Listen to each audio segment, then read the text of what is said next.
Guys, Myles Garrett obviously has been in contention for the Defensive Player of the Year award. Last night, he ended a sackless drought of 4 games. He had one.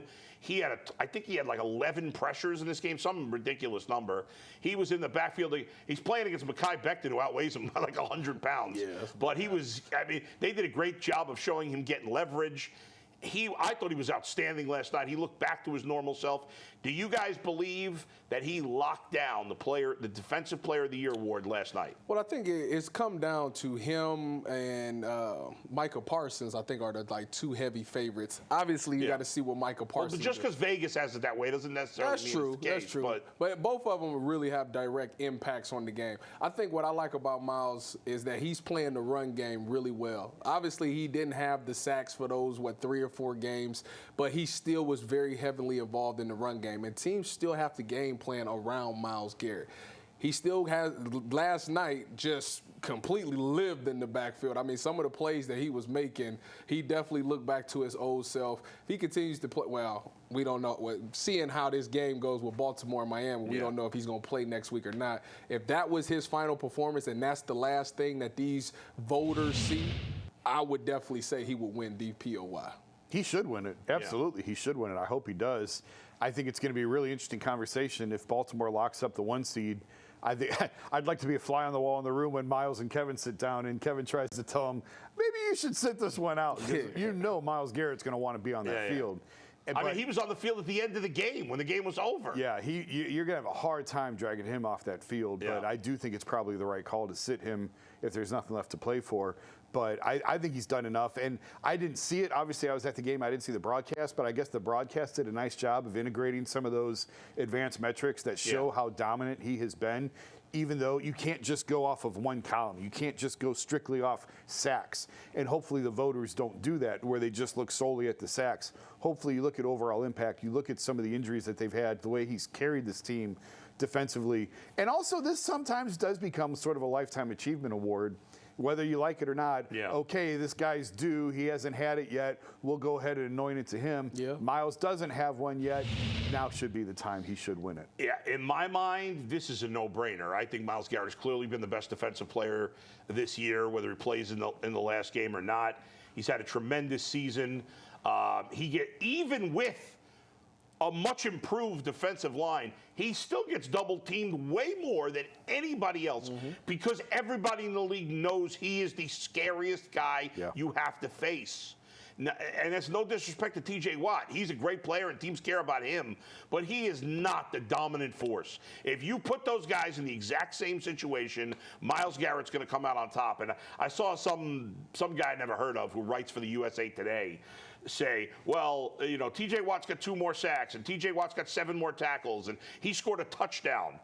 By the way, that touchdown he scored against the Browns, the ball just popped to him. It wasn't like he made that play. Right. Alex Heisman made the play. The point is, and I saw Steve Palazzolo of Pro Football Focus said, so these guys play 1,000 plays or whatever, however many plays, and you're saying because he has 2 more sacks and 3 more tackles, there's so much more to look at. Yeah, that's not. And if you look at all the advanced statistics, and not even things that are like a PFF grade, which is you don't even know how to figure that out. There's other things like pressures and win rate and all this stuff where Myles Garrett dominates. And you have to factor in the fact that he gets double teamed more than anyone else. He is a wrecking ball of a player. He should definitely win Defensive Player of the Year. I think Myles is also top of the list or close to the top of the list on TFLs, forced fumbles, win rate, double team. All of that. All of those things factor in. I know sacks is the big thing that we look at. And he's not that far out of first place on that as well. But I think just overall, his game is at the top of the list. He does so much. And every offensive coordinator starts their game plan saying, how do we stop 95? We can't do nothing until 95 is taken care of. Herb Street did a great job yesterday. The guy's the best analyst in the league. You got some of those stats? Yeah, PFF isn't the Bible here, but Myles Garrett is on pace to set the defensive end/edge record in PFF in overall grade with a 94 on the season right now, in a pass rush win grade at a 95, a pass rush win rate at 28.1, and a true pass rush win rate which takes out run plays and focuses just on pass plays at 37%. Those would break PFF's single season records. And Myles Garrett has done it all this season. And last night on the broadcast, he was using Next Gen Stats, which is another, analytics-based program, and he just dominates in all these areas. I don't know who's ultimately going to win it. I think it should be Myles Garrett. According to FanDuel, we had the numbers up there before. He's an overwhelming favorite at this point. He really stood out, and he's, the idea that you have to give it to the best player on the best defense, I don't necessarily agree with that. He happens to be the best player on the best defense, but I think you give it to him because he's the best player, not just because the Browns' defense is the best. Yeah, I agree. He's done everything he could possibly do.